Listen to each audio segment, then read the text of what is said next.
ভিতরে মুহাব্বত যত বেশি, তার ভিতরে ঈমানও তত বেশি। হযরতে বেলাল হাবশী রাদিয়াল্লাহু তাআলা আনহু এটা আমাদেরকে শিক্ষা দিয়েছেন।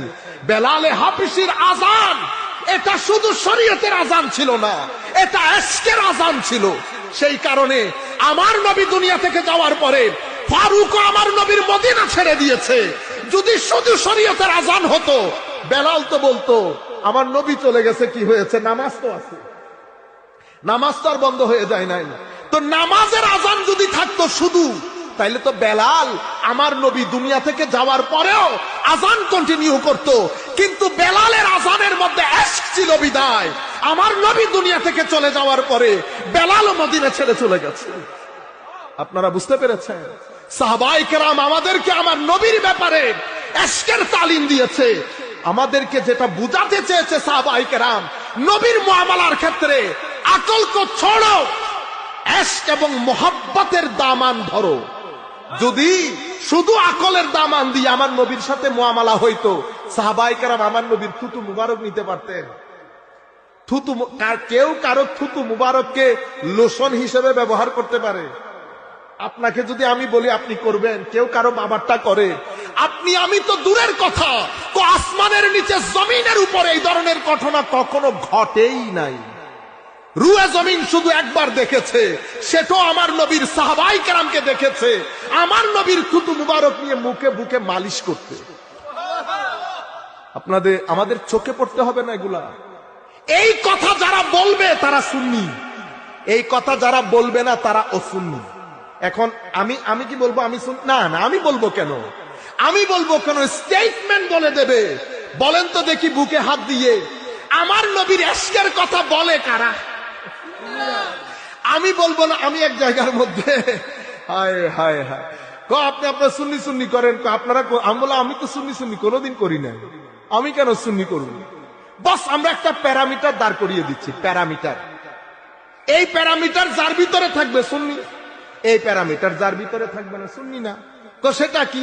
আমি আমার নবীর ইশকের কথা যারা বলবে তারা সুন্নি, নবীর মুহাব্বতের কথা যারা বলতে পারবে না তারা সুন্নি না। বাস এটা আমি বললে আমি সুন্নি, তুমি বললে তুমি সুন্নি। মারামারি করার কোনো দরকার আছে? এই আমি শুধু আপনাদেরকে জবানগুলা বলার জন্য, একটু অ্যাওয়ারনেস তৈরি করার জন্য। সেটা সেই জমানা থেকে শুরু হয়েছে, আস্তে আস্তে ইবনে তাইমিয়ার হাত ধরে মিডল ইস্টের মধ্যে ঢুকেছে, অতঃপর রিয়ালের মাধ্যমে আমাদের দেশে এসে পৌঁছেছে। নতুবা কে, কোন আলেম যার বাবার দিক, মায়ের দিক অথবা শ্বশুর শাশুড়ির দিক পীর ঘরানার না, পীর ঘরানা না, যিনি পীরের দরবারের সাথে সম্পৃক্ততা রাখেন না, এমন ব্যক্তিকে বাংলার জমিনে যারা ধর্মীয় রাজনীতির সাথে সম্পৃক্ত, একজন একজনের নাম বলেন, আমি আপনাকে বলে দেব বাবার বাড়ির দিক থেকে সে কোন পীরের সাথে সম্পৃক্ত, নানার দরবারের দিক থেকে কোন দরবারের সাথে সম্পৃক্ত, শ্বশুর বাড়ির জায়গা থেকে কোন দরবারের সাথে সম্পৃক্ত। রাখবেন সম্পৃক্ততা দরবারের সাথে। রিয়ালের কারণে পরিবর্তন হয়ে গেছেন, কথা ঠিক। আপনারা বুঝতে পেরেছেন? উপর থেকে নিচ পর্যন্ত সবাই দরবার সংশ্লিষ্ট। আপনারা এখন গত 20-30-40 বছরে বাংলাদেশকে নতুন ধর্ম শিখাচ্ছেন, কারণ আপনি ব্যাংকের ডাইরেক্টর। ব্যাংকের কি ডাইরেক্টর? ওহ, বাংলাদেশে কিন্তু মাদ্রাসায় পড়ে দারিদ্র সীমার নিচের লোকেরা, দারিদ্র সীমার নিচের লোকেরা মাদ্রাসায় পড়ে যখন ডাইরেক্টর হবেন, আপনার কাছে এই ধর্মই ভালো লাগবে। আপনারা বুঝতে পেরেছেন? তারপর বলবেন সুন্নি রাখো, সুন্নি রাখো, দাওয়াত পরে। ও ভাই, দাওয়াত পরে তো খাইতেছে, বাইরে থেকে তো টাকা আনতেছে না।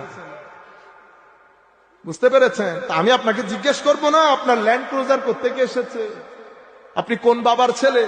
যদি বলেন আমার বাবা দিয়েছে, তো আমি জিজ্ঞেস করবো না আপনি বছরে ট্যাক্স কত টাকা দেন? আপনার বাবা ট্যাক্স ফাইল বের করেন, দেখেন ট্যাক্স কত টাকা দেয়। যিনি ল্যান্ড ক্রুজার ইউজ করবেন, তো উনার বাবা তো তাকে দেখা যাবে ওনার হায়াতি জিন্দেগির মধ্যে 40-50 লক্ষ টাকা ট্যাক্স দিতে হবে।